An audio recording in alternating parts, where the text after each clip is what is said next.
Great മീഡിയസിലേക്ക് സ്വാഗതം. മമ്മൂട്ടിയുടെ വമ്പൻ ബഡ്ജറ്റിൽ വരുന്ന സിനിമയാണ് ഭ്രമയുഗം.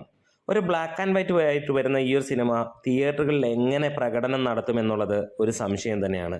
ഒട്ടുമിക്ക ആളുകളും ആ രീതിയിൽ തന്നെയാണ്. പക്ഷേ ആർക്കും സംശയമില്ലാത്ത ഒരു കാര്യമുണ്ട്, മമ്മൂട്ടിയുടെ പ്രകടനം. അത് ഒരു മനുഷ്യന് പോലും സംശയമില്ല. ഈ ഒരു സംശയം ഉളവാക്കുന്ന കാര്യത്തിൽ മറ്റൊരു കാര്യം കൂടെ ഉണ്ട്. വേറൊന്നുമല്ല, തിയേറ്ററിൽ ഓടുമെന്നോ ഇല്ലെന്നോ ഞാൻ പറയില്ല. ഇത് ആസിഫ് അലിയുടെ വാക്കുകളാണ്. ആസിഫ് അലി ഈ ഒരു സിനിമയെക്കുറിച്ച് നേരത്തെ പറഞ്ഞ വാക്കുകൾ ഇങ്ങനെ തന്നെയാണ്. ഇതേപോലെ ഒരു സിനിമ, ഇതേപോലെ ഒരു ക്യാരക്ടർ ഈ സിനിമ ചൂസ് ചെയ്യാൻ മമ്മൂട്ടി കാണിച്ചത്, അല്ലെങ്കിൽ മമ്മൂക്ക കാണിച്ചത് ഒരു അസാമാന്യ ധൈര്യമാണെന്നാണ് അദ്ദേഹത്തിൻ്റെ വാക്കുകൾ. അതുകൊണ്ട് തന്നെയാണ് അദ്ദേഹത്തെ മഹാനായ നടനായി മാറ്റുന്നതും എന്നുള്ള ആ ഒരു വാർത്തയും അദ്ദേഹം തന്നെ പറയുന്നുണ്ട്. ഈ സിനിമ തിയേറ്ററിൽ ഓടുമെന്നോ ഇല്ലെന്നോ ഞാൻ പറയില്ല, അതാണ് അദ്ദേഹം പറയുന്നത്. കാരണം അത്രത്തോളം വ്യത്യസ്തത പുലർത്തുന്ന ഒരു സിനിമയാണ്. അതേപോലെ തന്നെ അദ്ദേഹത്തിൻ്റെ കരിയറിലെ ഏറ്റവും വ്യത്യസ്തമായ വേഷമായിരിക്കുമെന്നുള്ളതൊക്കെ നമുക്കെല്ലാവർക്കും അറിയാം. ഒരു ബ്ലാക്ക് ആൻഡ് വൈറ്റ് സിനിമയായിട്ട് വരുമ്പോൾ എത്രത്തോളം ജനങ്ങൾ സ്വീകരിക്കും എന്നുള്ളതാണ് ആദ്യത്തെ ചോദ്യം.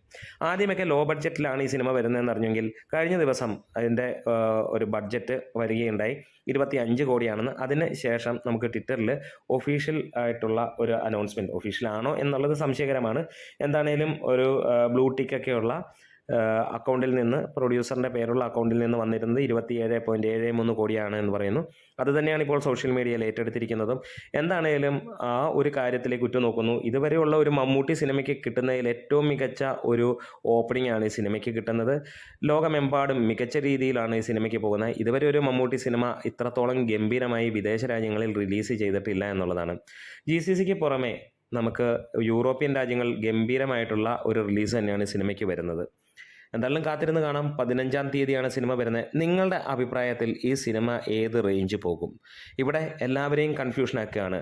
മറ്റ് പല സിനിമകളും പറയുന്നത് പോലെ 100 കോടി, 50 കോടി അല്ലെങ്കിൽ കിടുക്കൻ പടമെന്നും ഇവർ പറയുന്നില്ല. ഒരു പരീക്ഷണ ചിത്രം എന്ന് തന്നെയാണ് ഇവർ പറയുന്നത്.